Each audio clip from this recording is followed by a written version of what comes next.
अखंड विद्याश्रम में आपका स्वागत है। आज हम आकाशगंगा के बारे में कुछ पहलू जानने की कोशिश करेंगे, जो मेरे अनुभव के हिसाब से ठीक नज़र आती है।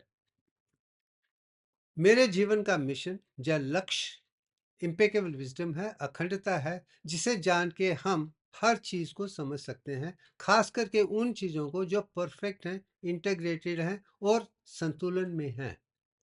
और जो सबसे बड़ा अनमोल आविष्कार मेरे जीवन का है, वो दिव्यांग है, डिवाइन डिजाइन ऑफ नेचर, जिससे कुदरत की हर चीज को परफेक्ट चीज को बनाया गया है। इस नंबर को मैंने लिखा है। ये मेरे अक्सर 70 साल के जीवन की पूरी श्रेणी से कहिए, या विश्वास से कहिए, या ज्ञान से कहिए, या कर्तव्य से कहिए, उससे मैंने जो सीखा है बचपन से लेकर आज तक, उसे मैं समझाने की कोशिश कर रहा हूँ अपने अनुभव के आधार पे। जो मुझे अखंडता नजर आती है, जो संपूर्ण नजर आता है, जिसमें कुदरत की हर खूबसूरत चीज जो हमारे लिए अनिवार्य है, उसके बारे में मैं कहने की कोशिश करूंगा। अब सबसे पहला सवाल ये पैदा होता है कि दुनिया में मिस्ट्री कोई चीज है, और मेरा मानना है मिस्ट्री जैसी कोई भी चीज कुदरत ने नहीं बनाई है। कुदरत ने जो भी बनाया है, सोच समझ के डिवाइन मैथमेटिक्स से बनाया गया है। उसमें कोई भी गलती नहीं है, कोई भी मिस्ट्री नहीं है, कोई भी छुपा हुआ आधार नहीं है। यह निराकार नहीं है, सब साकार है, सरगुण ब्राह्मण है, वही है। अब जो लोग मिस्ट्री को मिस्ट्री कह के दुनिया को बताते हैं, मेरा पूरा विश्वास है वो कुदरत को नहीं जानते हैं। कुदरत की हर चीज में छुपी हुई चीजें नजर आती हैं, जो दुनिया को समझ नहीं आई हैं। और बचपन से लेकर आज तक जो भी लोगों को समझ नहीं आती है, तो वो सीधा उसको मिस्ट्री के नाम पे, माइथोलॉजी के नाम पे, किसी और के नाम पे ढाल के दुनिया को दे देते हैं। ये कुदरत की देन है, कुदरत ही जानती है, और कोई नहीं जानता है। और जहां तक कि मेरा मानना है, हर इंसान कुदरत ने खास तरीके से बनाया है। अगर हम कुदरत के साथ जुड़ जाएं, तो कुदरत की हर चीज को हम समझ सकते हैं, जान सकते हैं, पहचान सकते हैं। उसमें मिस्ट्री जैसी कोई चीज नहीं है। ये हमारी गलती है कि हमें समझ नहीं आती है, इसलिए हम समझा नहीं पाते हैं। और मेरा मानना है, अगर आप कर्म योगी हैं, पूरे जीवन में पूरा लक्ष्य आप कर्म करने पे लगे हैं, और ज्ञान के साथ हैं, और कुदरत के साथ हैं, तो दुनिया की हर चीज को आप समझा सकते हैं जो कुदरत ने बनाई है। हाँ, जो कंप्रिहेंशन है वो अलग सी बात है। और मैं जानता हूं, अगर कुदरत को आपको जानना है, परफेक्शन को जानना है, अखंडता को जानना है, तो आपको दिव्यांग को ही जानना है। कुदरत ने जो भी परफेक्ट चीजें बनाई हैं, जो अपने आप में मिसाल है, दुनिया के लिए मिसाल है, वो सब दिव्यांग के अंदर ही हैं, उसके बाहर नहीं है। और जो चीज पेरिफेरल साइड में है, डायनेमिक साइड में है, शक्ता दिव्यांग पे है। शक्ति को जब मैनिफेस्टेड में आते हैं, एक से बहुत बढ़ना शुरू हो जाते हैं, वहां पे कुछ चेंजेस नजर आएंगी, मगर वो चेंज भी, रिलेटिविटी भी अखंडता के साथ ही जुड़ी है। अगर आप दिव्य को जानते हैं, आप हर चीज को समझ सकते हैं, इवन फ्लक्चुएटिंग नेचर को भी समझा सकते हैं। वहां परिवर्तन है, मगर वो एक्सटेंशन उसके लेफ्ट एंड राइट के ही हैं। अब आ जाते हैं कि जो आकाश गंगा है, वो क्या है। हम आकाश कहते हैं जो कुदरत की देन है, आकाश है, यूनिवर्स है। और गंगा को हम कहीं ना कहीं पानी के साथ जोड़ देते हैं, और ये कहते हैं जो सृष्टि में आकाश गंगा है, वही नीचे आई है। अब कुछ लोग आकाश गंगा को स्पाइरल गैलेक्सी के साथ जोड़ देते हैं, और मुझे उसमें कोई अंतर नहीं है। मैं भी आकाश गंगा को स्पाइरल गैलेक्सी की तरह ही देखता हूं, उसमें कोई दो राय नहीं है।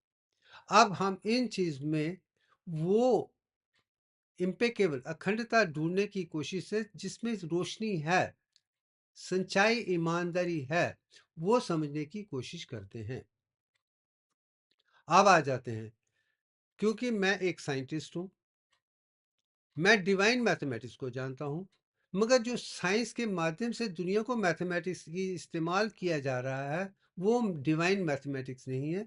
वो मैन मेड कंसेप्ट हैं, जिसमें अलजेब्रा है, ज्योमेट्री है, थ्योरम्स हैं, जो भी हैं, जो भी हायर मैथमेटिक्स में स्कूल, कॉलेजेस, यूनिवर्सिटी रिसर्च में पढ़ाया जाता है, वो गलत है। मैं यही समझाने की कोशिश कर रहा हूँ। अगर आपको डिवाइन मैथमेटिक्स देखनी है, उसके अंश आपको सिर्फ दिव्यांक में ही नजर आएंगे और किसी चीज में नजर नहीं आएंगे। आप दिव्यांक को ध्यान में रखते हुए मैं पीरियडिक टेबल से शुरू करता हूँ। अब इस पीरियडिक टेबल जो खूबसूरती से बनाया गया, हमारे साइंटिस्ट ने बनाया है। इसमें दो चीजें नजर आती हैं। एक तो नंबर ऑफ पीरियड 7 है और दूसरे ग्रुप 18 है। ये 7 और 18 का क्या मानना है? अगर आप लेफ्ट साइड में चले जाएं, लाल रंग के पट्टी जो है वो पीरियड के साथ है। वहां पे 7 ही नंबर लिखे हुए हैं, ज्यादा नहीं है, 1 to 7 ही है। जब ऊपर आप देखते हैं, ग्रुप की बात देखते हैं, तो 18 ही है, उसके ऊपर भी नहीं है। तो इसका मतलब जो भी हमें सीखना है, जानना है, पहचानना है, वो 7 और 18 के आसपास ही गुजरता है। और इसी पीरियाडिक टेबल में ही दुनिया के सारे सारांश हैं जो हमारे लिए अनिवार्य हैं, ज़रूरी हैं। और मैं समझता हूँ इन्हीं एटम में एलिमेंट्स और मॉलिक्यूल्स, कंपाउंड्स हैं। और जो खास चीज़ें इसमें हैं, उसके क्या नंबर्स हैं, कौन सी चीज़ें हमारे लिए, एक इंसान के लिए ज़रूरी हैं। और उसी चीज को मैं कहीं ना कहीं वेद, उपनिषद और पौराणिक स्टोरीज में देखता हूं, जहां पे सच्चाई, ईमानदारी पेश की गई है। सो पीरियाडिक टेबल को लेते हुए आज हम गंगा, आकाश गंगा को पीरियाडिक टेबल के साथ जोड़कर उसको देखने की कोशिश करेंगे। अब आ जाते हैं, सबसे जो पहला नंबर उठ के आता है वो 7 है। और मेरा मानना है कि हर जो शब्द है, हर चीज जो है, वो 7 हिस्सों में है जो कंप्लीट है। अगर इस पिक्चर को आप देखें, ये मदर अर्थ है, जो भूमि है, जिसके 7 हिस्से हैं, अताल टू पताल। पताल सबसे अंदर का है, अताल सबसे ऊपर का है। ये 7 हिस्से ही हैं। अंतरिक्ष के भी 7 हैं, हेवन भी 7 हैं, दिन भी 7 है, रोशनी भी 7 रंगों की है। हर चीज 7 7 रंगों से क्यों बनी है? कुदरत ने 7 को क्यों बनाया है? इसके पीछे भी एक मैथमेटिक्स है, वो शायद मैं अगले वीडियो में आपको 7 की खूबी को दिखाने की कोशिश करूंगा।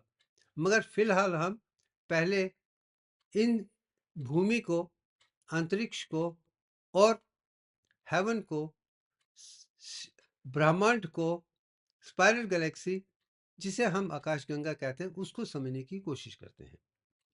अब अब आ जाते हैं हमारा सोलर सिस्टम। इस पिक्चर में आप देखिए, अगर जो भूमि है वो 7 हिस्सों में है। अगर आप राइट साइड में देखें, तो पताल लेक से शुरू होती है, फिर महाताल लोक तक जाती है, फिर रसताल, फिर तलाताल, फिर सुताताल, फिर विताल तक, फिर अताल तक। पताल टू अताल के जो 7 हिस्से हैं, वो भूमि के साथ जुड़े हुए हैं। और हमारे फिजिकल बॉडी में सोल से लेकर पाँव के सबसे लेकर मूलाधार चक्र तक या टेल बोन तक, लोअर पेल्विक रीजन तक जो हिस्से हैं, वो अताल टू पताल तक 7 हिस्से हैं। यही मैं बताने की कोशिश कर रहा हूं कि there are 7 centres of consciousness, Muladhara से नीचे तक। दूसरा, मूलाधार से सहस्त्रार सर तक 7 हिस्सों में बदला है, वो अंतरिक्ष के साथ जुड़ा हुआ है। जो आप लेफ्ट साइड में देखो, अंतरिक्ष है, उसके 7 हिस्से हैं। और जो बॉडी के साथ, अंतरिक्ष के साथ जुड़े हुए जो हमारे चक्रास हैं, वो 7 हैं। अब मैं बात कर रहा हूँ जो बाहर के चक्रास हैं, जो अंतरिक्ष के साथ जुड़े हैं। मैं अंदर की बात नहीं कर रहा हूँ, जिस सिर्फ बैरूनी दुनिया की बात कर रहे हैं। वो कौन से हैं? मूलाधार चक्र है, स्वादिष्ठान है, मणिपुरा है, या नाभि है, या अनहता है, विशुद्धि है, अजना है, सहस्रार। सो कहीं ना कहीं मूलाधार, स्वादिष्ठान, नाभि, अनहता, विशुद्धि, अजना और सहस्रा, ये 7 चक्रास हैं जो अंतरिक्ष के साथ जुड़े हुए हैं। ये बाहर के चक्रास हैं, ये अंदर के नहीं हैं। ये भी दिखाने की कोशिश कर रहा हूँ। तो ह्यूमन बॉडी के अंदर आप 14 लेवल को देख सकते हैं, वो शक्ति को देख सकते हैं। मगर जब आपको ऊपर जाना है, एवोल्यूशन चाहिए है, आकाश गंगा को देखना है तो आपको 7 हेवन देखने पड़ेंगे। जो 7 हेवन्स हैं वो 7 प्लैनेट के साथ जुड़े हुए हैं। अगर सूर्य भगवान को देखेंगे तो पहले सूरज को छोड़िए, फिर मरकरी आती है, फिर वीनस आता है, फिर मार्स है, फिर जुपिटर है, सैटर्न है, नेपट्टून है, यूरेनस। ये 7 हेवन जो हैं इसे हर धर्म ने माना है। ये 7 जो हैं वो कहीं ना कहीं गायत्री मंत्र, महागायत्री मंत्र के 7 व्याधियों के साथ जुड़ा हुआ है। जैसे ओम भूर, ओम भुवा, ओम सुवा, ओम महा, ओम जना, ओम तपा, ओम सत्य। सो आप देख लीजिए, महागायत्री मंत्र में 7 महाव्याधि हैं। वो भूर भुवा स्वा महा जना तपा सत्यम। ये जो हायर 7 हैं वो अंतरिक्ष के ऊपर हेवन के साथ जुड़े हुए हैं। तो आपको समझ आएगा कि जो ब्रह्मांड है, सोलर सिस्टम है, और हमारी जो बॉडी है, जो मूलाधार के नीचे 7 हैं, मूलाधार और सहस्त्रार के बीच में है, सहस्त्रार ऊपर तक 7 और हिस्से हैं। जी 7 हैं। तो 7 की खूबी आपको समझ गई। अब पूरा जो सोलर सिस्टम है वो 21 हिस्सों का बना हुआ है। आप इसमें जो 21 हिस्से आप देख रहे हैं वो नजर आ रहे हैं, यही उपनिषद कहने की कोशिश कर रहे थे। जो ब्रह्मांड है उसे हम, जो सोलर सिस्टम है, जो सूर्य की प्रणाली है, उसे हम 21 हिस्से में देख सकते हैं। ये हमारा उपनिषद कह चुके हैं। मगर अब उसके बाहर जाना है तो हमें 22nd स्टेप लेना पड़ेगा। तो इसमें आप जो 20 स्टेप है वो सोलर सिस्टम के बाहर ऊर्थ क्लाउड में है, जो भी स्पाइरल गैलेक्सी का हिस्सा है। अब जब हम स्पाइरल गैलेक्सी में देखते हैं तो वहां कोई और चीज नजर आती, मैं वहां तक आपको नहीं लेके जाऊंगा। ये हम सोलर सिस्टम, ये ब्रह्मांड तक ही सीमित रखते हैं, आगे नहीं जाए। तो इसमें आप देख लिए 7 7 और 7 के 3 हिस्से हैं, वो देखते हैं। अब उसको हम फिजिकल बॉडी में, जो हमारा जिस्म है वो 100 ट्रिलियन सेल से बना हुआ है। क्या इन सब चीज को हम अपने सेल में भी देखते हैं? क्योंकि हमारा जिस्म भी सेल से बना हुआ है। आप देख लीजिए, लिविंग सेल है जिससे नए सेल बनते हैं, उसके 21 हिस्से हैं। जैसे कि सेल मेम्ब्रेन के 7 हिस्से हैं, साइटोप्लाज्म के 7 ऑर्गेनल्स हैं, और न्यूक्लियस के 7 हिस्से हैं। मगर उसके पास एक ऐसा हिस्सा साइटोप्लाज्म में है जो सेंट्रोसोम कहा जाता है, वो न्यूक्लियस के साथ जुड़ा हुआ, जैसे आप पिक्चर में देख सकते हैं। अब जो वो हिस्सा है, जब क्रिएशन बनती है वो 2 सेंट्रियोल में बदल जाता है, जिसमें 21 पार्ट 22 बन जाते हैं। यही ब्रह्मांक है।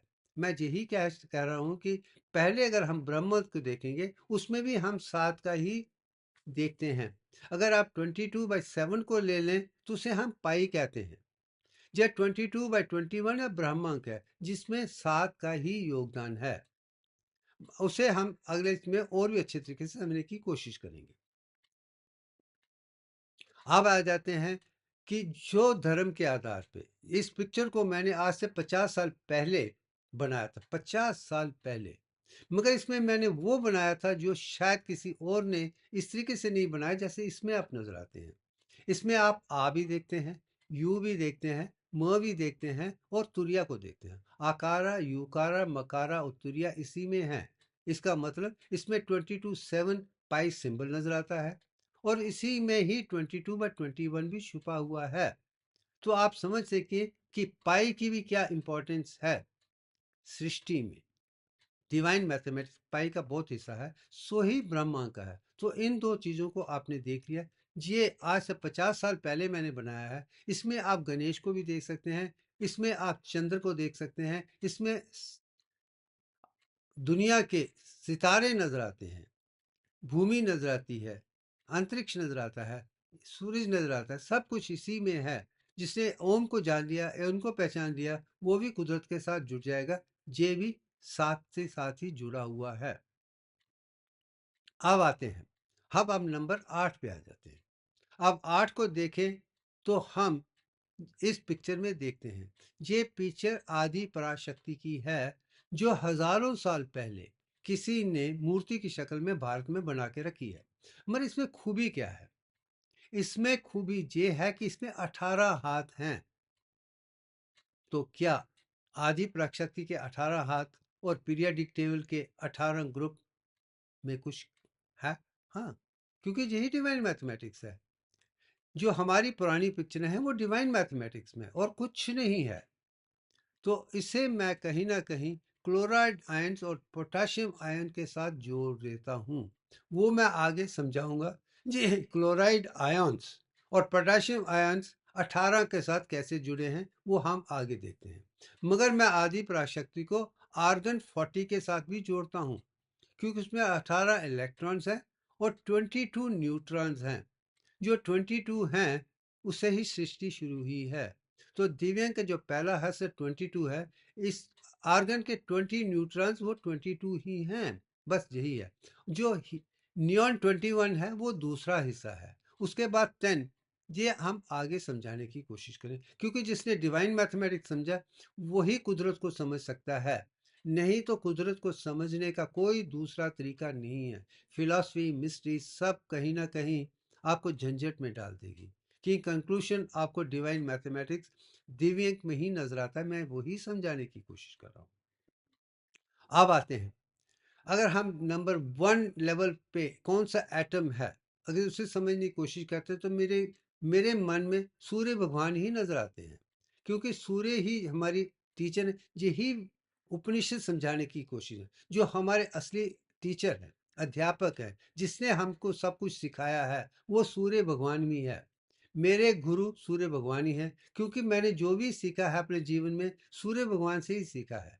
क्योंकि उनका जागने का टाइम, चलने का टाइम, काम करने का टाइम सब कुछ वही है। और मैं भी सूर्य भगवान की तरह देना देना ही जानता हूँ। समय पे जागता हूँ, समय पे काम करता हूँ, मेरा पूरा सिस्टम डिसिप्लिन है। जैसे सूर्य भगवान काम करते हैं मैं भी वैसे ही काम करने की कोशिश करता हूँ। शायद इसलिए मुझे सूर्य सबसे नंबर 1 भगवान नजर आते हैं। हम हमारे सोलर सिस्टम में प्रिजाइडिंग जी डेटी जो भी है वो सूर्य भगवान ही है, नंबर 1 ही है। और अगर हम उसे एटम में, पीरियाडिक टेबल में देखते हैं तो मैं उन्हें हाइड्रोजन एटम ही कहूँगा। उसी से बम बनता है, वही अद्वितीय है, वही सूर्य है। वही एटम है जिससे बाकी सृष्टि के हर एटम बने हुए हैं। सबसे छोटा हाइड्रोजन है, इसकी क्षमता सबसे ज़्यादा है और बाकी एटम इसी से बने हैं। तो जो टीचर है, जो आधार है, वो कहीं ना कहीं एक से शुरू होता है। मगर मेरा मानना है एक शून्य से निकला है, जिसमें 0 पहला नंबर है। जो दूसरा नंबर है वो 1 है। वो सूर्य भगवान है, वही हाइड्रोजन है, उसी से सब कुछ निकला। ये वो पिक्चर है। जब आप बात दूसरे की आती है, वो इंड्वेलिंग सोल है, जो सूर्य भगवान से की बेटी है, हीलियम 4। मैं आप हीलियम 4 की बात कर रहा हूँ। उसमें 2 इलेक्ट्रॉन्स हैं, 2 प्रोटॉन्स हैं, 2 न्यूट्रॉन्स हैं। मगर हाइड्रोजन में 1 इलेक्ट्रॉन है, 1 प्रोटॉन है, उसमें न्यूट्रॉन नहीं है। ये भी एक खूबी है। जो 1 है वो 4 में बदल जाता है। आप इसमें जब 4 में है, जो 2 प्रोटॉन, 2 न्यूट्रॉन, 3 इलेक्ट्रॉन्स हैं, वही अदिति है, वही अखंड सूत्र हमारी इंड्वेलिंग सोल है, जिसे हम कुंडलिनी भी कह सकते हैं, अंतरात्मा भी कह सकते हैं, प्राणा भी कह सकते हैं, अदिति भी कह सकते हैं, शक्ति भी कह सकते हैं। सब कुछ है, जो भी हम हैं वही है। और ये कहीं ना कहीं सूर्य से ही निकली हैं। जैसे पिछली पिक्चर मैंने दिखाया था कि सूरज के अंदर एक पिक्चर है, वो प्रोटॉन प्रोटॉन रिएक्शन है, जिसमें 4 हाइड्रोजन मिलकर अदिति को बनाते हैं। मगर वो टेम्परेचर सूरज के कोर के अंदर है, जिसकी टेम्परेचर 6000 डिग्री सेंटीग्रेड है। जो ये अदिति जो हमारे अंदर है, हमारी अंतरात्मा है, वो 6000 डिग्री सेंटीग्रेड सूरज के अंदर से बनी है। इसलिए वो हमेशा संतुलन है। जब तक ये टेम्परेचर 6000 तक नहीं जाएगी, ये आत्मा बनी रहेगी। इसको अगर खत्म होना है, सूरज के अंदर ही जाना पड़ेगा। मगर जो एनर्जी हम में है, आकाश कोश की एनर्जी है, वो 1600 डिग्री प्लाज्मेटिक स्टेट से बनी है। वो जो हीलियम हम आती है, वो कहीं ना कहीं वहां चली जाती है। अगर जीवन में लक्ष्य प्राप्त करके दूसरा जन्म नहीं लेना है, तो हमें अपनी हीलियम को, जो अदिति को, हम कैलाश पर्वत पे लेके वहां पे छोड़ सकते हैं। वहां हीलियम शावर के साथ वो खत्म हो जाएगी, मिल जाएगी और वहां पे देवी देवताओं की तरह बन जाएगी। मैं यही कहने की कोशिश की वहाँ पे जो भी हीलियम शावर है वो देवी देवता हैं, जो लोग हैं जो आगे जन्म नहीं लेना चाहते हैं। मगर मेरे जैसे लोग जो बार-बार जन्म लेना चाहते हैं, वो हम कैलाश में जाके हीलियम शावर में नहीं डालेंगे। हम इसे ऐसे ही मेंटेन करेंगे, ये तब तक संतुलित रहेंगी जब तक कि भूमि में टेम्परेचर 6000 डिग्री सेंटीग्रेड तक नहीं जाती है, हम में वो संतुलन बना रहा है। इसलिए अंतरात्मा या अदिति या परमात्मा या कुंडलिनी कभी भी खत्म नहीं हो सकती है। यही आत्मा की परिभाषा वेद में, उपनिषद में, अखंड भारत में लिखी है। इसे ना कोई काट सकता है, ना जला सकता है, ना लुटा सकता है, कुछ नहीं कर सकता है। वो आत्मा जो है अद्वितीय है, वही मैं समझाने की कोशिश कर रहा हूँ। अब आ जाते हैं कि तीसरा जो एटम है वो कार्बन है, और कार्बन को मैं शिव जी की विभूति के साथ जोड़ता हूँ। अगर जो भी सूर्य भगवान, जो भी शिव जी के मंदिर जाते हैं, वहाँ पे कार्बन विभूति रहती है, हम उसे लेके ही माथे पे लगाते हैं। आप इस पिक्चर में देख सकते हैं, शिव जी के माथे पे विभूति है, और वहाँ से ही बायोलॉजिकल साइट की थी। इसलिए मैं जानता हूँ कि सूर्य भगवान से ही वो लॉर्ड ऑफ डिसोल्यूशन और रीजनरेशन है। सृष्टि जिसमें खत्म होती है वही भी कार्बन है, सृष्टि जहाँ से शुरू होती है वही भी कार्बन है। तो डिसोल्यूशन रेजोल्यूशन का जो है वो सूर्य भगवान की विभूति के साथ ही है, वो कार्बन के साथ ही है, वो बर्न्ड कार्बन ही है।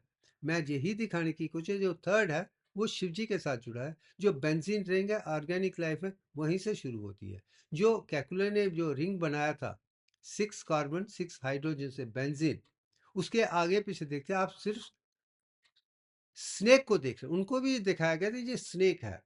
ये स्नेक अपनी टेल को खुद काट रहा है, फिर वो काट के कैसे उसने बनाया है, कैसे देखा है, वो इतिहास का हिस्सा है। मैं यही कहता हूं कि सूर्य भगवान के गले में भी सांप ही है, रेप्टाइल ही है। तो रेप्टाइल में ही सब कुछ छुपा हुआ है, ये दिखाने की कोशिश कर रहा हूं। अब आते हैं कि जो 14 फोर्थ एलिमेंट है वो ऑक्सीजन है।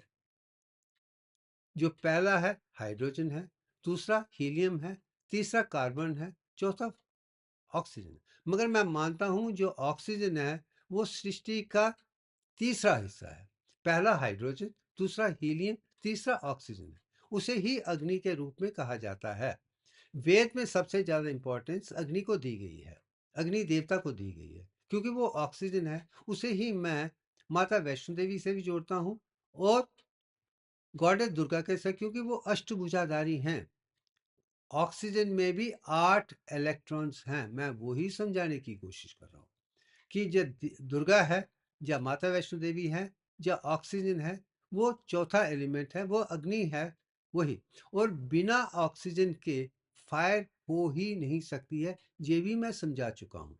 ये हमारे स्कूल एक्सपेरिमेंट में भी, अगर हम कैंडल को जगाते हैं, पानी में रखते हैं, ऊपर एक ग्लास रख लेते हैं, जब तक उसमें ऑक्सीजन है वो कैंडल जलेगी। जिस दिन ऑक्सीजन खत्म हो जाएगी, कैंडल जलना बंद कर देती है। यही चीज मैं इसमें दिखा रहा हूँ। इसमें जो ट्रायंगल है उसमें एक तो पहले फ्यूल है, चाहे वो हड्डी हो, या मीथेन हो, या इथेन हो, या कोई भी चीज है। दूसरी ऑक्सीजन है। दूसरी जो है वो टेम्परेचर है, वो इग्निशन का होना जरूरी है। वो इग्निशन के बिना भी ऑक्सीजन और भूमि या पृथ्वी या फ्यूल भी जला नहीं सकते हैं। तीनों का होना जरूरी है। मैं यही साइंस को बताने की कोशिश कर रहा हूं। हमें वो डिवाइन मैथमेटिक्स के हर उस अंश को जानना है जिसमें संपूर्णता है, अखंडता है। आगे चलते हैं। आगे सवाल आता है, पचमा लेवल जो है वो नाइट्रोजन का बन जाता है। और जहां तक कि नाइट्रोजन में जानता हूं, मैं जानता हूं कि मॉडर्न साइंस जानती है, नाइट्रोजन बनाने के लिए कुदरत ने कार्बन में एक हाइड्रोजन डाला था। जैसे मैंने शुरू में कहा, सब हाइड्रोजन से बने हैं, अब कार्बन बन चुका है। अब जब नाइट्रोजन बनना है तो कार्बन प्लस हाइड्रोजन साथ में बनता है, फिर जाके वो नाइट्रोजन बन जाता है। ये सातवां हिस्सा है। मगर एलिमेंट में फिफ्थ एलिमेंट है जो इंपॉर्टेंट है। आगे आ जाते हैं कि अब मध्य अर्थ में 78% नाइट्रोजन ही है। वो नाइट्रोजन कहीं ना कहीं building block amino acid protein के लिए जरूरी है, मगर ये कार्बन और हाइड्रोजन से ही बना है, या कार्बन डाइऑक्साइड की हाइड्रोजन के साथ संतुलन से ही बना है।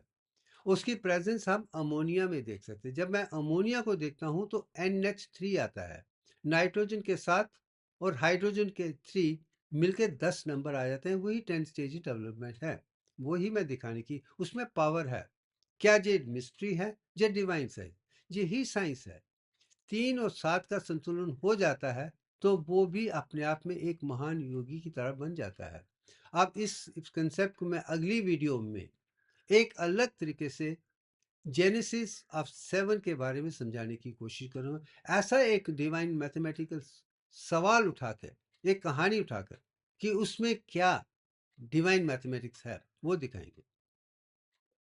अब आते हैं कि छठा जो एलिमेंट है वो फास्फोरस है। हमने हाइड्रोजन से शुरू किया, हीलियम पे है, कार्बन है, ऑक्सीजन है और नाइट्रोजन है। अब आ जाते हैं फास्फोरस। उसको छठा नंबर दिखाया है। उसमें क्या है? जैसे नाइट्रोजन को कार्बन और इसमें डाला है, इसमें सेलेनियम और हाइड्रोजन का इस्तेमाल किया है, क्योंकि सेलेनियम और वो कार्बन एक ही लाइन में हैं, तो वो कंटेम्परेरी बन जाता है। तो दोनों मिलके वो 15 में फास्फोर, क्योंकि वो पांच छठा इंपॉर्टेंट पार्ट बन जाता है। अगर आप इंपॉर्टेंट फिजिकल बॉडी में देखें तो पांचवा हिस्सा बन जाता है। जैसे hydrogen, carbon, oxygen, nitrogen, phosphorus, ये जो पांच चीजें इकट्ठी होती हैं उसमें अंतरात्मा को निकाल दीजिए, यही एनर्जी मॉलिक्यूल बनाते हैं। जैसे अमाइन मॉलि AMP, ADP, ATP, adenosine triphosphate, adenosine diphosphate, adenosine monophosphate, ये तीन के तीन एनर्जी मॉलिक्यूल हैं। इसमें वो शक्ति है, इसमें पांच के पांच एलिमेंट लगे हुए हैं। वही चीज आप डबल हेलिक्स में भी देख सकते हैं। और साथ में कैल्शियम फॉस्फेट में भी आप कहीं ना कहीं दिव्यांग को ही देखते हैं। ये जो खूबी कहीं ना कहीं दिव्यांग के साथ ही तो आप खूबियों को देख, क्योंकि कुदरत ने उन्हीं चीजों को अपने जिस्म के लिए इस्तेमाल किया है जो दिव्यांग के साथ जुड़े हुए हैं। मैं वही समझाने की कोशिश कर रहा हूँ। अब आगे चलते हैं। एनर्जी मॉलिक्यूल को हम ये देखेंगे। इसमें AMP है, एडेनोसिन मोनोफॉस्फेट है, एडेनोसिन डाइफॉस्फेट है, एडेनोसिन ट्राइफॉस्फेट। इसकी जो खूबियां हैं, प्रोटीन नंबर्स हैं, वो मैंने देखे हुए, वो भी दिव्यांग के साथ ही जुड़े हुए हैं, जो आप नीचे देख सकते हैं, जो फुर्सत में आप देखिए। अब आ जाते हैं कि डबल हेलिक्स की बात। जो वाटसन एंड जीस ने जो बी डबल हेलिक्स DNA दिया, अपना अच्छा है, बहुत शुरुआत है, मगर उसमें जो नंबर हैं वो 2034 के हैं, ये हैं। मगर जो दिव्यांग में मैंने नंबर दिए हैं वो परफेक्ट दिव्यांग के डिजाइन पे हैं, वो परफेक्ट है। अगर ये DNA आपका होगा, ह्यूमन DNA होगा, तो आप कुदरत के साथ जुड़ जाएंगे। अब मैं उसे समझाने की कोशिश करता हूँ। इसमें दिव्यांग के आधार में विथ 21 एंगस्ट्रैम है, 20 नहीं है। ईस्ट 10 22 का है, नंबर ऑफ 10.344 है, नंबर 10 नहीं है। हाइट 33.94 है, 34 नहीं है। माइनर 12 है, मेजर ग्रुप 22 है। बाकी सब ऐसी हैं जो वाटसन और क्रिक ने दिखाई हैं। जिसे समझ आ जाएगी तो आप डिवाइन मैथमेटिक्स को आसानी से समझ सकते हैं। अब आते हैं कि आगे हम उस लेवल पे आ जाते हैं, जो सातवां लेवल है वो नियॉन 21 का है। जैसे मैंने शुरू में आपसे कहा था कि आर्गन 40 में जो न्यूट्रॉन्स है वो 22 है, बट जो सेकंड पार्ट है नियॉन 21 जिससे सृष्टि बनी है, नियॉन 21 से है। उसमें 10 इलेक्ट्रॉन्स हैं, 10 प्रोटॉन्स हैं और 11 न्यूट्रॉन्स हैं। अगर 10 तो 11 को आप मिला लें और 3 से डिवाइड करें तो आप कहीं ना कहीं 10.344 के पास ही आ जाते हैं। बस यही एक सत्य में दिखाने की कोशिश, वो भी दिव्यांग के साथ है। अब ये चीज आपको नियॉन को महसूस करने की जरूरत नहीं है। अगर आपको डिसेंट ऑफ शक्ति होती है, आकाश गंगा होती है, नियॉन और गायत्री आपके अंदर आ जाती है, तो आप सृष्टि के ऊपर को समझ सकते हैं। वो जिनको वो अनुभव नहीं भी होता है, जिनको डिसेंट ऑफ शक्ति का अनुभव नहीं है, जैसे महर्षि अरविंद, उन्होंने डिसेंट ऑफ शक्ति की बात की है। और मैंने भी डिसेंट ऑफ शक्ति को बचपन में ही महसूस कर लिया था, इसलिए मैं संपूर्ण हूं। मगर फिर भी इसका वर्णन किया गया है। और जहां तक कि अंतरात्मा की बात है, वो जड्डू कृष्णमूर्ति जी ने साफ कहा है, अगर आपको इंटेलिजेंस चाहिए तो आपकी आत्मा गुरु आपकी अंतरात्मा ही है। उन्होंने भी यही कहा था, मैं भी वही कह रहा हूँ। और डिसेंट की शक्ति की अरविंद जी जो कहते हैं वही मैं कह रहा हूँ। यही जीवन का सत्य है। और सिमिलरली जब डिवाइन मैथमेटिक्स की बात आती है तो मैं रामानुजन जी की बात करता हूँ कि वो यूके जाने से पहले कोई भी सवाल उनको मैथमेटिक्स का हो, उसका जवाब सरस्वती जी उनके मुंह में डाल देती थी वो जवाब, मगर उनको समझाने की समझ नहीं थी, क्योंकि उन्होंने वो ज्ञान नहीं पाया तो जो मैंने पाया है। अब डिवाइन मैथमेटिक्स को जो माता सरस्वती मेरे मुंह में डालती थी, बचपन से डालती रही, आज भी डाल रही हैं, मैं इसलिए समझा पा रहा हूँ कि मैं ज्ञानी विज्ञानी प्रज्ञानी हूँ। मैं मैथ्स को समझता हूँ, फिजिक्स को समझता हूँ, केमिस्ट्री को समझता हूँ, मेडिकल साइंसेस को समझता हूँ, सारे 64 आर्ट को समझता हूँ। मैं 16 कला की बात नहीं कर रहा हूँ, मैं 64 आर्ट्स की बात कर रहा हूँ। जब 64 आर्ट समझ आएंगे तो फिर आप उसे आसानी से समझा सकते हैं, इसलिए मैं समझा पाता हूँ। मगर जिन्होंने डिसेंट ऑफ शक्ति या गायत्री का अनुभव नहीं किया है, वो भी अपने जिस्म में एलिमेंट के माध्यम से महसूस कर सकते हैं। मैं वही दिखाने की, जैसे सोडियम 11 है, वो 11th एटम है, मगर जब उस आयनिक फॉर्म में बन जाता है वो सोडियम 10 बन जाता है, वो नियोन की तरह बन जाता है। अगर क्लोराइड है वो 17 है, जब आयनिक फॉर्म में बनता है तो वो 18 बन जाता है, वो आदि पराशक्ति की तरह बन जाता है, जैसे पीरियोडिक टेबल में देखते हैं। सेम पोटेशियम 19 जो है, जब वो आयन बनता है तो 18 बन जाता है। इसलिए सोडियम और क्लोराइड एक्स्ट्रा सेलुलर हैं, इंपॉर्टेंट हैं पानी के साथ, और पोटेशियम इंट्रासेलुलर है, इंपॉर्टेंट है। आप देखिए अब साइंस कैसे वहां पे एक हो रही है। और सिमिलरली आगे आप नीचे की पिक्चर में आप मैंने यही दिखाया है कि अगर आप सोडियम का एक इलेक्ट्रॉन जाता है और क्लोराइड में चला जाता है तो वो कहीं ना कहीं संतुलन सोल्यूशन में बन जाता है, वो सोडियम 10 हो जाता है और क्लोराइड 18 हो जाता है। वही पिक्चर नीचे आपने देखी है। ये साइंस के माध्यम से समझाने की कोशिश, इसमें मेरा कुछ नहीं है, सब साइंस में है अनुभव। आप साइंस के इसलिए साइंस का जानना बहुत जरूरी है। मैं आज भी कहता हूँ साइंस ने बहुत तरक्की की है, बहुत कुछ दिखाया है, मगर जहाँ तक कि मैथमेटिक्स की बात है तो वो मैन मेड कंसेप्ट को भूल जाइए, मगर साइंस के वो के समझिए जो उसमें मैथमेटिक्स के बिना भी एक अलग किस्म की अपनी पहचान है, जो डिवाइन मैथमेटिक्स के साथ, अलजेब्रा ज्योमेट्री के साथ, मैन मेड कंसेप्ट के साथ नहीं है। वहाँ पे आप खूबी देख पाएंगे। सो साइंस का योग ही मेरे लिए ज़रूरी है, स्पिरिचुअलिटी दोनों को जानकर ही मैं यहाँ तक पहुँच पाया हूँ। अब आगे चलते हैं। आप कोर क्वाइन जब डिज़ाइन आ जाता है, जो अब मैं आकाश गंगा की तरफ आपको ले जाने वाला हूँ। जिस 4 ऐसे वाइटल मॉलिक्यूल्स हैं जो अपने आप में बहुत इंपॉर्टेंट हैं। सबसे पहला जो हिस्सा मुझे नजर आता है वो ऑक्सीजन मॉलिक्यूल का है।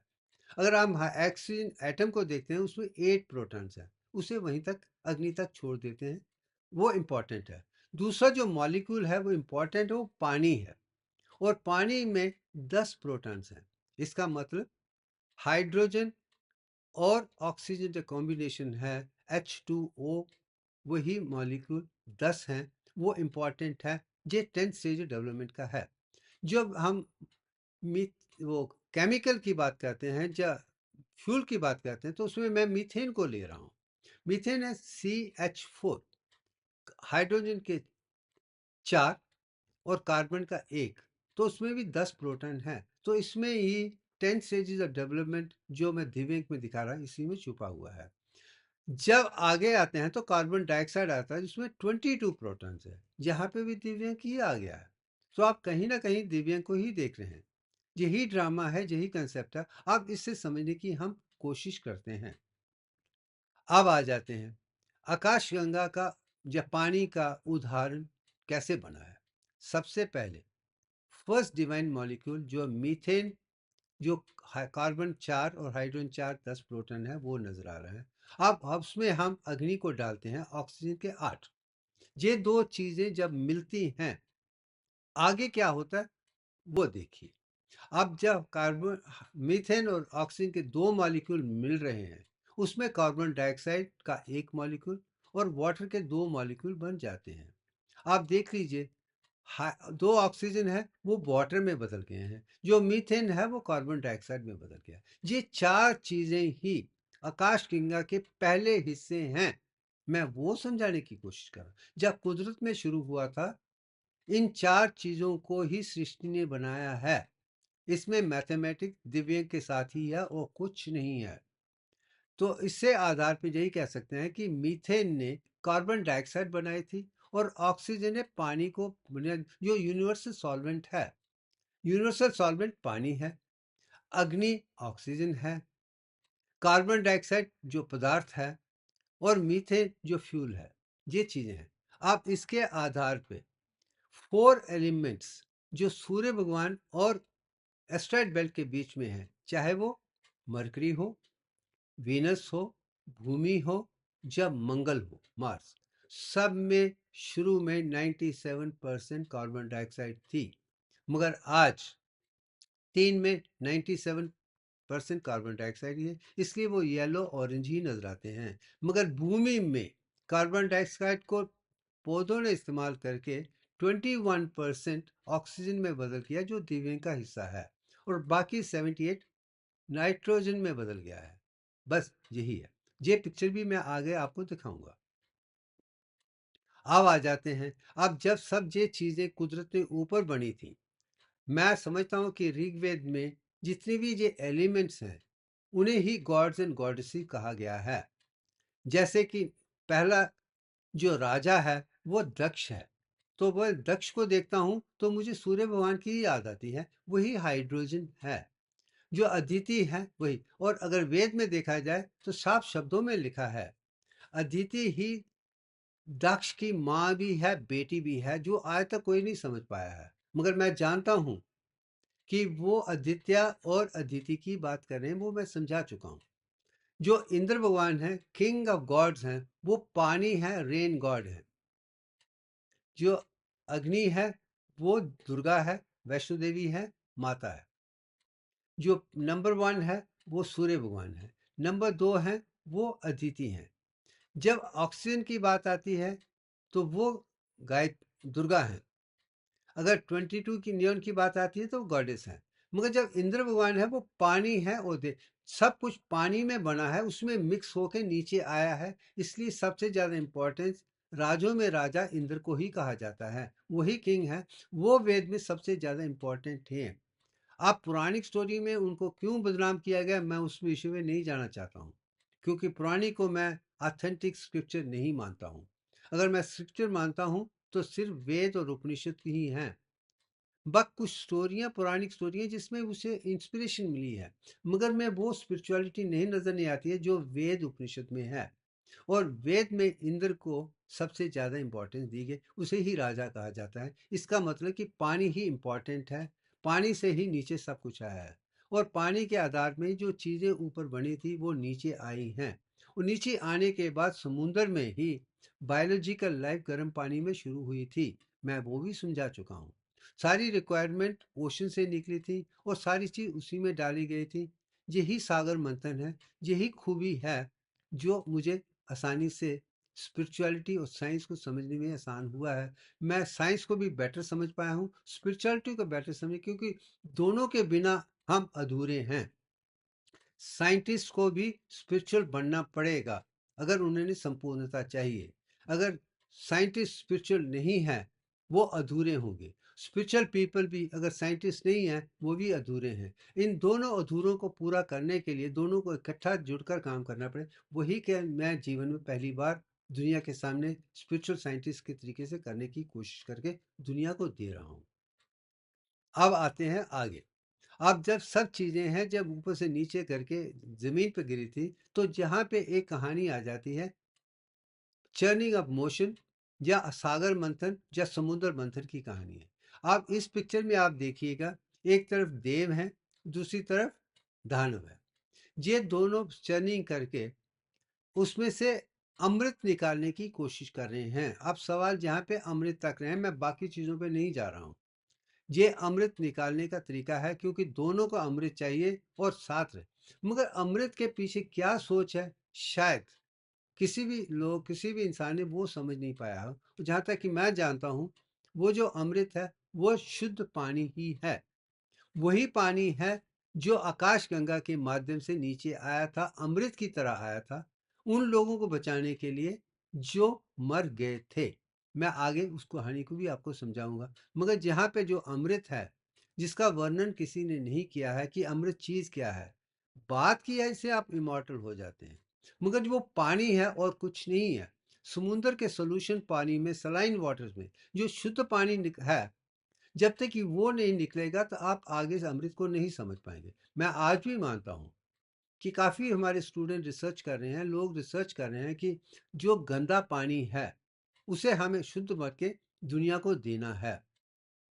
वो सागर से हो या इंडस्ट्रियल पोल्यूशन से हो या किसी भी खराब चीज़ से हो, उसे शुद्ध करके आपको 100% जो प्योर पानी दुनिया को देना है, वही अमृत है। मैं वही समझाने की कोशिश कर रहा हूँ।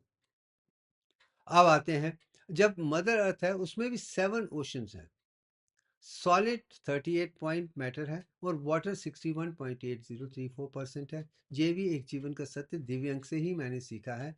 यही अगर पानी 61.80 भूमि पे हो, बॉडी में हो और सेल में हो, हम बिल्कुल संतुलन होंगे। मैं यही समझाने की कोशिश। अब इस पिक्चर में देखिए, ग्रीन और ब्लू के बीच का, जो वायलेट के बीच का जो संतुलन है, वही दिव्यांग ही है।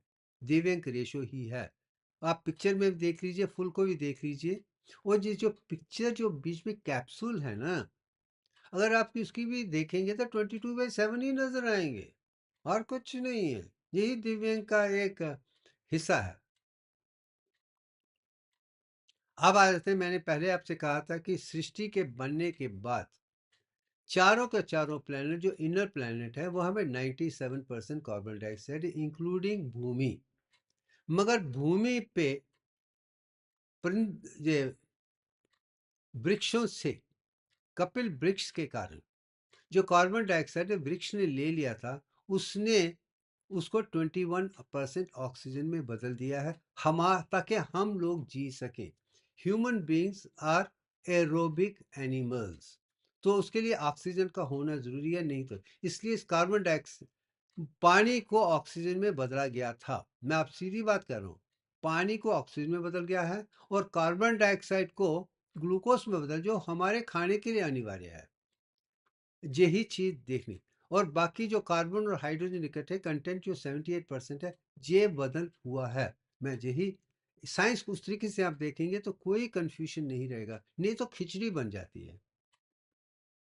अब आ जाते हैं, मैं एक कंसेप्ट को फोटोसिंथेसिस की किताब से दिखाना चाहता हूं कि अगर आप देखेंगे, वाटर एलिमेंट जो लेफ्ट साइड में है, लाइट है, ऊपर पानी है, जो दोनों आके सेल के अंदर क्लोरोप्लास्ट में जो रिएक्शन हो रहा है, उसमें ऑक्सीजन बनती है। तो ये पिक्चर साइंस की बता देती है कि पानी को ऑक्सीजन में बदल गया है और कार्बन डाइऑक्साइड को ग्लूकोज में बदला गया है कैल्विन साइकिल में। यही जो पानी और कार्बन डाइऑक्साइड है, वो ऑक्सीजन और ग्लूकोज में बदला गया है। यही फोटोसिंथेसिस का हिस्सा है। अगर हम मीथेन प्लस ऑक्सीजन को शुरू करते हैं, कार्बन डाइऑक्साइड वाटर बन जाती है, और कार्बन डाइऑक्साइड वाटर जब नीचे आते हैं, वो कहीं ना कहीं के पास में ऑक्सीजन और ग्लूकोज में बदल जाते हैं। वो ही एक अलग तरीके से पहचान दुनिया की बन चुकी है। अब आ जाते हैं कि अब जैसे मैंने कहा, शुरुआत हमारी मीथेन प्लस ऑक्सीजन से हुई थी। कार्बन डाइऑक्साइड और वाटर उसका पदार्थ है। अब जब फोटोसिंथेसिस की बात आती है, कार्बन डाइऑक्साइड वाटर जो ऊपर से नीचे आए हैं, फिर सूरज की रोशनी में, वृक्ष में, कपिल वृक्ष में, वो ग्लूकोज और ऑक्सीजन में बदल जाता है, जो आप पहली पिक्चर में देख रहे हैं। मगर ये प्लांट्स कर रहे हैं, मिनरल किंगडम से नीचे आया है, प्लांट ने उसे ग्लूकोज और मगर हम ह्यूमन बीइंग जो थर्ड लेवल के हैं, हमारे सेल के अंदर, सेल रेस्पिरेशन में ग्लूकोज प्लस ऑक्सीजन इकट्ठी हो जाते हैं, जो वृक्ष हमें देते हैं। मगर इसके जब हम दो चीजें खाते हैं तो उसमें एनर्जी बनती है, एटीपी, एएमपी, एडीपी। मगर साथ में जो चीज बाहर उभर के आती है, वो कार्बन डाइऑक्साइड वाटर दोबारा हो जाता है। जो सृष्टि ने हमें कार्बन डाइऑक्साइड वाटर दिया था, हम मानव भी वही दुनिया को दे रहे हैं, सेल में, सेल रेस्पिरेशन के माध्यम से। यही संतुलन बनाने के लिए रखा है। अगर इस संतुलन में अगर कार्बन डाइऑक्साइड की मात्रा बढ़ जाएगी तो गर्मी बढ़ जाएगी। अगर कम रखना है तो इसे हमें प्लांट को लगाना चाहिए ताकि ये संतुलन बना रहे। क्या ये खूबी नहीं है? ये कुदरत की देन है। कैसे कि एटमॉस्फेयर में इक्विलिब्रियम मेंटेन करने के लिए कुदरत ने पहले मीथेन और ऑक्सीजन से कार्बन डाइऑक्साइड वाटर बनाया है, प्लांट ने उसे ग्लूकोज की मदद दिया और हमने उसे दोबारा कार्बन डाइऑक्साइड वाटर में बना के जिस संतुलन जो मेंटेन करने की परंपरा है, ट्रेंडी की परंपरा, आप इसमें आसानी से देख सकते हैं। यही प्योर साइंस है, बाकी चीज़ों को भूल जाइए। इसमें आप कहीं ना कहीं उन्हीं एलिमेंट, एटम और मॉलिक्यूल्स और कंपाउंड को देखेंगे जो अनिवार्य हैं। बस अब आ जाते हैं कि डिसेंट आकाशगंगा की तरफ आ जाते हैं। जैसे मैंने शुरू में कहा था, डिसेंट आकाशगंगा है, मगर आप उसे अनुभव करके कैसे असेंट की तरफ जाएंगे, वो आगे जाएंगे। इस कहानी के पीछे ये कहानी है, लेजेंड है, कि जो किंग सागर थे, जो भागीरथ के ग्रेट ग्रैंडफादर थे, वो अयोध्या के राजा थे। उनकी प्रजा को या उनकी आर्मी को या उनकी शक्ति को इंद्र ने हराया था, जो देवता हैं, और उन सबको पाताल लोक में सस्पेंडेड एनिमेशन में डाल दिया। तो वो मरे नहीं थे, सस्पेंडेड एनिमेशन पे थे और पाताल लोक में थे। और पाताल लोक में पानी, सलाइन वाटर है। मैं यही, पाताल लोक भूमि के अंदर है, वो प्योर वाटर नहीं है, पाताल लोक है, सलाइन वाटर है, उसमें सस्पेंडेड डाल के अनकॉन्शियस हो गए हैं। आप इसको साइंस के माध्यम से देखें, आसानी से समझ पाएंगे, क्योंकि वो सस्पेंडेड एनिमेशन में है, मरे नहीं है। और उनको बताने के लिए फिर जो भी ये बताया कि आकाश गंगा ही उनको बचा सकती है, ये कहानी है।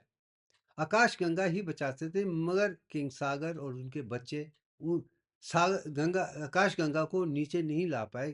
मगर बाद में भागीरथ की तपस्या ने इतनी तपस्या की थी, आकाश गंगा भी खुश होकर कहने, मैं आने के लिए तैयार हूँ, मगर मेरे को पूरे तरीके से भूमि नहीं ले पाएगी, खत्म हो जाएगी। इसलिए आप शिव जी से कहिए कि मैं उनकी जड़ों में, उनके सर के बालों में आ जाती हूँ, फिर उसे थोड़ा छोटा करके वो छोड़ें, ताकि भूमि में कोई ट्रबल ना हो।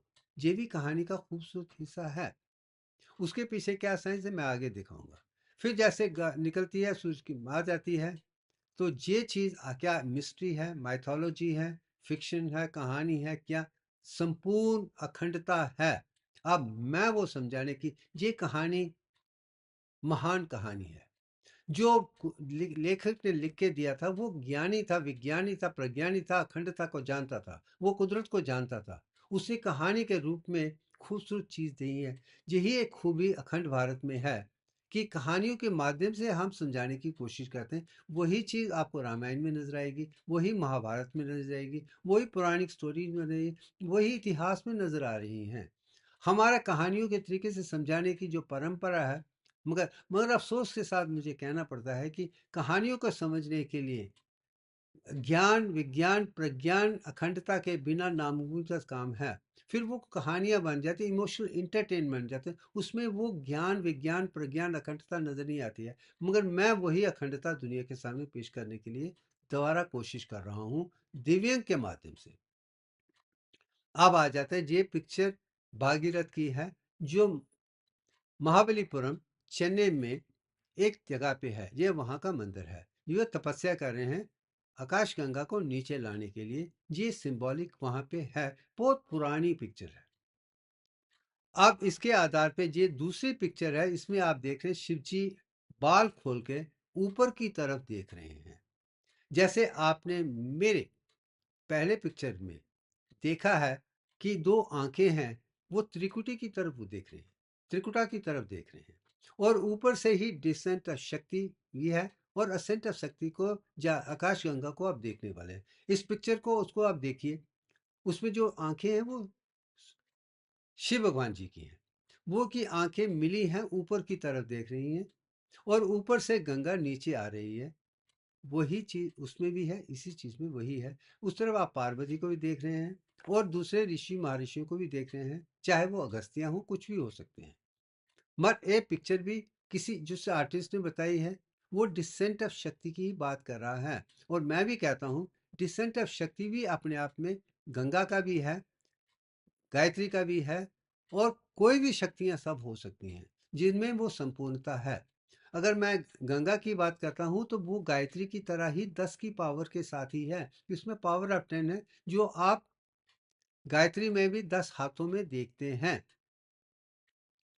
आप ये और पिक्चर है जिसमें आप मैं दिखाना चाहूँगा कि आप देख रहे हैं कि आकाशगंगा ऊपर से नीचे आ रही है और आते-आते शिव जी के सर पे अगर आज भी हम उत्तर भारत में शिव जी के शिवलिंग की तरफ चले जाएंगे, उनके ऊपर मटका रहेगा, ऊपर में पानी गिरता नजर आता है, वो शिवलिंग के ऊपर पानी गिरता है। यही पिक्चर यहाँ पे नजर आ रही है कि गंगा जो उतर रही है वो करमंडल से कतरा कतरा करके शिव जी के सर पे गिर रही है। ये वही सिंबॉलिक रिप्रेजेंटेशन है। मगर उसके बाद इसमें अगर देखें तो पानी दोनों तरफ पड़ रहा है। अगर आप नीचे की पिक्चर को देखेंगे, सूर्य शिव जी को देखेंगे तो आगे पानी दोनों तरफ गिर रहा है, उसकी जो शक्ल है वो शिवलिंग की तरह है। मगर मैं भी जानता हूं कि जो शिवलिंग का पूरा आधार है वो 22/7 का है, मगर जो 11/7 भूमि के ऊपर है और 11/7 भूमि के नीचे है, वही शिवलिंग में है। जो ऊपर का हिस्सा 11/7 का है, जो अंदर का है 11/7 का, टोटल जो है वो 22/7 का है। ये भी खूबी शिवलिंग में है। क्या साइंस है, ब्यूटीफुल साइंस है। अब आते हैं, आप इत्तेफाक से देखिए 1992 में मुझे बच्चों ने पिक्चर बनाने के लिए कहा था, जो मैंने फ्री हैंड में बनाई है। मगर इसमें जो खूबी नजर आती है कि इसमें देखता हूं कि मैंने जो शिव शक्ति की पिक्चर में, उसमें फीमेल फेस है, शक्ति का फेस है, शक्ता का फेस नहीं है। और साथ में जो सर के ऊपर से पानी निकल रहा है वो लेफ्ट साइड में, राइट साइड में नहीं है जहां अक्सर आप देखते हैं।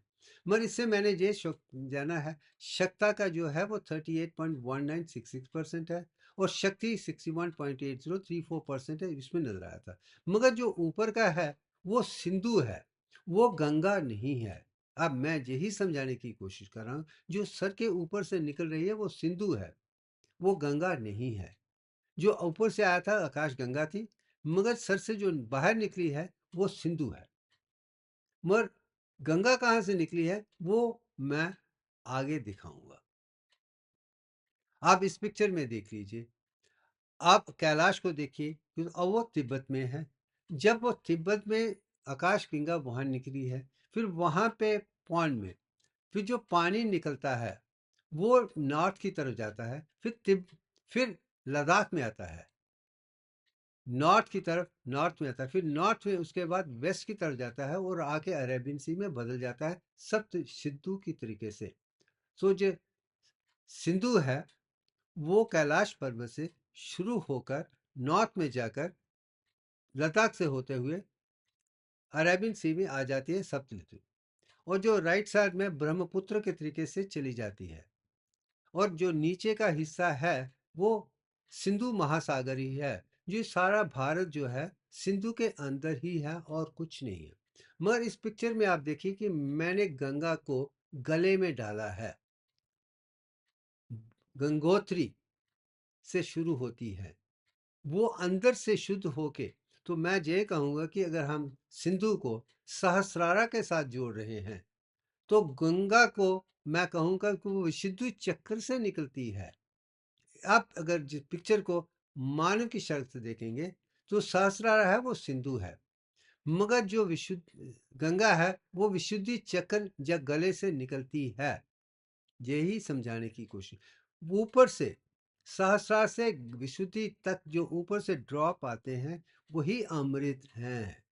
जिस इंसान ने उस अमृत को गले में महसूस कर लिया है या सर में महसूस कर लिया है या 22/21 बोन्स के अंदर ब्रेन में महसूस कर लिया है, उसने सचित अनुभव कर लिया है। जब वो विशुद्धि में आता है फिर वहां से जो पानी बाहर आता है वही गंगा है, वही संपूर्ण है। उससे ही जो सागर के राजा के, अयोध्या के, जब भागीरथ के जिन लोगों को मारा, वो पानी पीने से ही वो सब ठीक हो गए थे। बस यही एक कहानी है। आप आ जाते हैं कैलाश। ये जो दो माउंट लेक्स हैं, राक्षस लेक और मानसरोवर, एक में प्योर वाटर है, दूसरे में संतुलन है। अब यही पे सागर मंथन की बात हो जाती है कि जो सागर का पानी है वो सलाइन है, उसको प्योर करना ही दिखाने की, जो प्योर है उसी से ब्रह्मपुत्र और उसी से ही गायत्री और उसी से ही सारे रिवर निकले हैं, बस यही है। आप इसमें भी आप वही चीज देख सकते हैं, जो लेफ्ट साइड में है वो डेमन्स हैं, जो राइट साइड में देवता है। जो राइट है वो प्योर वाटर है, जो सलाइन वाटर है, पोल्यूटेड है, वो कहीं ना कहीं वही लेफ्ट में है। जो अमृत बाद में मिला था वो देवी देवताओं ने मिला था, मेरे राक्षस को नहीं मिलता है। यही मैं समझाने की कोशिश की कि इसमें यही है, जिसने भी उस अमृत को पाया है, शुद्ध पानी को पाया है और हाइड्रेशन से अपने आप को बचाता है, वही अपने आप में संपूर्ण भगवान की तरह बन जाता है। यही मैं दिखाने की कोशिश कर रहा हूँ। तो आप समझिए, वो एक छोटी सी कहानी है जिसमें आकाश गंगा भी है, सागर मंथन भी है, सारे केमिकल्स भी हैं, पीरियोडिक टेबल भी हैं, सारी चीज़ों को देखा। जिसने इन एलिमेंट को समझ लिया है, जान लिया है, पहचान लिया है, वो अपने आप में अखंडता ला सकता है, फिजिकली परफेक्ट हो सकता है, ज्ञानी विज्ञानी प्रज्ञानी हो सकता है। वही कुदरत के साथ जुड़ गया उसने, क्योंकि सारी कुदरत को उसने अपने अंदर ही महसूस किया है। यही चीज जीवन का एक स्पिरिचुअल साइंस का अनुभव आपको अपने अंदर ही करना पड़ेगा। अब आ जाते हैं, अब मैं जो इस पिक्चर को क्यों दिखा रहा हूं, इसलिए कि सागर मंथन में एक चीज जो उभर के आई थी, वो शिव जी के हला हला के साथ जुड़ा हुआ है। जैसा मतलब कि हला हला वो पॉइजन था जो ब्लू वायलेट कलर का था, वो चंचनी के आधार पे निकलना शुरू हो गया था, मगर उसके आधार पे सारे जीव जंतु मरना शुरू हो गए थे। तो जब मर रहे थे, सब ने जाकर शिव जी को कहा था कि आप ही हमें बचा सकते हैं, अगर आप बचाएंगे तो हम सब बच जाएंगे, नहीं तो हम सब मर जाएंगे। तो फिर शिव जी ने हला हला को, ब्लू वायलेट को पिया था। जैसे वो पी रहे थे तो पार्वती ने उनके गले में एक सांप डाल दिया था, और इसीलिए शिव जी का हम नीलकंठ कहते हैं, ब्लू थ्रोट कहते हैं, कि वो विशुद्धि चक्र ब्लू थ्रोट है। अब जो जो सांप गले के अंदर है, जो पार्वती डालती हैं, क्या ये साइंस है? नहीं है। वही मैंने सागर मंथन में नीलकंठ में बताया है कि इसमें आयोडीन, जिसके 53 एलिमेंट्स हैं, जब वो आयनिक फॉर्म में बदल जाते हैं, अंदर चले जाते हैं, वो जीनॉन की तरह निरंकार निर्गुण ब्राह्मण की तरह बन जाते हैं। उसमें आप कुदरत के वो स्टेज को भी देख सकते हैं। अगर आप में आयोडीन को अनुभव कर लिया है, अगर आयोडीन की मात्रा आपके अंदर है, तो आपके अंदर भी कोई बीमारी नहीं आएगी, बाहर भी नहीं आएगी, आप कुदरत के साथ जुड़ जाएंगे। मैं वही दिखाने की कोशिश कर रहा हूँ। इसलिए शिव जी में यही दिखाया गया कि उनमें थायराइड हार्मोन परफेक्ट है। जब थायराइड हार्मोन परफेक्ट होगा, तो ना तो आपको सर्दियों में ज़्यादा ठंड लगेगी, ना गर्मियों में ज़्यादा लगेगी, आप हर हमेशा से सत्य में रहेंगे। यही चीज़ उन चीज़ों में है। अब जिस साइंस के अलग अलग छोटी छोटी चीज़ें इंटरकनेक्ट की दिखाना चाहता हूँ, ताकि आपको समझ आ जाए कि स्पिरिचुअल साइंस क्यों अपने आप में संपूर्ण है। उसके आधार पे ही हम आगे चल सकते हैं। अगर आप मेरे सारे वीडियो देखेंगे, सब कुछ समझने की कोशिश करें, अपने दिमाग में रखेंगे, तो आप सृष्टि की बनाई हुई हर चीज को देख पाएंगे, जो मैं दिव्यांग के माध्यम से, अखंडता के माध्यम से समझाने की कोशिश कर रहा हूँ। अब आ जाते हैं आखिरी स्लाइड। इसमें आप ट्रिनिटी को भी देख रहे हैं, जो रोशनी पीछे है, ऊपर नीचे। इसे अगर गायत्री में देखें तो आप ब्राह्मणी भी देख सकते हैं, वैष्णवी भी देख सकते हैं, रुद्राणी भी देख सकते हैं, उसी में ऑक्सीजन भी देख सकते हैं, उसी में ईड़ा पिंगला सुषुम्ना भी है, उसी में माइंड भी है, उसी में देवता भी है, उसी में ब्रेन भी है, उसी में 10 चक्रास भी हैं, उसी में सब कुछ है। जो भी मैं समझाने की कोशिश, सब इसी के अंदर ही है। जो इसे समझ लेगा, मैं जितना कह सकता हूँ कि आप संपूर्ण भगवान को समझ पाएंगे, अनुभव कर पाएंगे, दिव्यांग को समझ पाएंगे, फिर ही आप जाके स्पिरिचुअल साइंटिस्ट बन सकते हैं। जब तक कि आप खुद अनुभव नहीं करेंगे, तो आप वेद उपनिषद को नहीं समझ पाएंगे, आप अखंडता नहीं ला सकते हैं। मैंने आज जो दिखाया है आकाश गंगा के माध्यम से, यही है। जब नीचे आई है, उसके बाद कैसे वो 7 के बाहर अंदर 10 में बदल जाते हैं, वो आप अंदर करके सच्चिदानंद का अनुभव करते हैं, वो चीज़ समझ आएगी। वही ascent of goddess Durga, Durga भी है, गॉडेस आकाश गंगा भी है। तो जो शुरू में शुरू किया था, आप अंत में देख लिया है। अगर आप अंत में आ जाते हैं, तो मूलाधार से सहस्रार के आपके अंदर जो 10 लेवल पे आ जाती हैं, वही उद्धार है।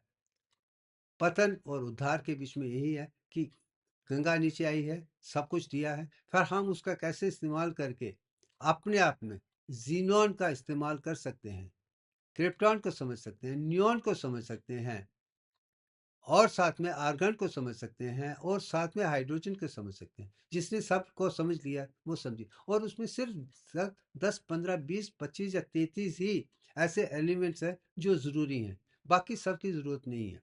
और जो इम्पोर्टेंट मैं वही दिखाने की कोशिश कर रहा हूँ, बाकी चीज़ों को आप भूल जाइए। मुझे लगता है कि आज के लिए इतना ही काफ़ी है। Thank you very much.